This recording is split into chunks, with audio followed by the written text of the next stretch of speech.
Good evening प्यारे बच्चों। कल का क्वेश्चन नंबर 61 था, an infinite number of point charges each carrying 1 microcoulomb charge placed along y axis at 1 2 4 8 dot dot infinite तक रखे गए। The total force on 1 coulomb point charge placed at origin is x into 10 cube. तो value x की निकालनी है बच्चों। ये origin है, इस पर ये 1 कूलम का चार्ज रखा है और ओरिजिन से 1 2 4 8 16 32 मीटर पे 1 माइक्रो कूलम के चार्ज रखे हुए हैं।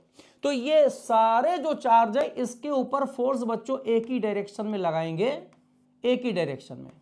तो यानी कि सारे चार्ज के थ्रू इस पर लगाया गया फोर्स ऐड हो जाएगा। कूलम्स लॉ से फॉर्मूला लगा दो, F इज इक्वल टू के Q1 Q2 by are square.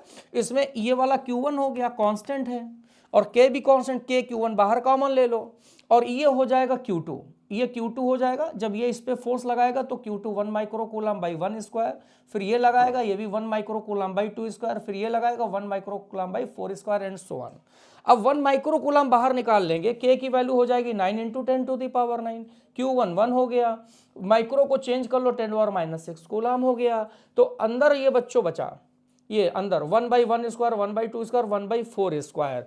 ये एक सीरीज है जिसको हम लोग इनफाइनाइट जीपी बोलते हैं। इनफाइनाइट जीपी की खासियत क्या होती है बच्चों कि इसमें अगर हम अगले में पिछले टर्म का डिवाइड करें तो एक कॉमन रेशियो आता है, यानी कि ये 1 बाई 4 है, 1 बाई 16 है, 1 बाई 64 है। तो इसमें देखो कॉमन रेशियो क्या आएगा, अगले में पिछले का डिवाइड करो तो कॉमन रेशियो आ जाएगा r is equal to 1 by 4। तो इसका फार्मूला क्या बनता है, 1 upon 1 minus r common ratio. तो 1 माइनस 1 बाई 4 रख देंगे, ये 9 में से 6 गया 3 हो जाएगा, 9 इंटू 10 क्यूब हो जाएगा, ये 4 ऊपर चला जाएगा, 4 बाई 3 सॉल्व होने पर आएगा 12 इंटू 10 क्यूब। अच्छा, अब ये फोर्स किसके बराबर है, x into 10 to the power 3 के बराबर है। तो 10 की पावर 3 कैंसिल हो गया और x इज इक्वल टू हमें यहाँ पर 12 मिल जाएगा। 12 का मतलब ऑप्शन नंबर 3 आ गया, third option is the right option.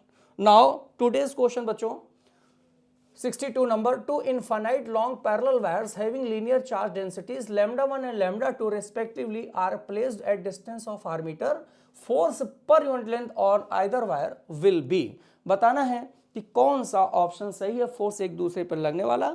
तो बच्चों आप इसको सॉल्व करिए, कमेंट करिए। मिलते हैं कल एक नए क्वेश्चन के साथ और इसके सॉल्यूशन के साथ। ओके बच्चों, थैंक यू, गुड नाइट।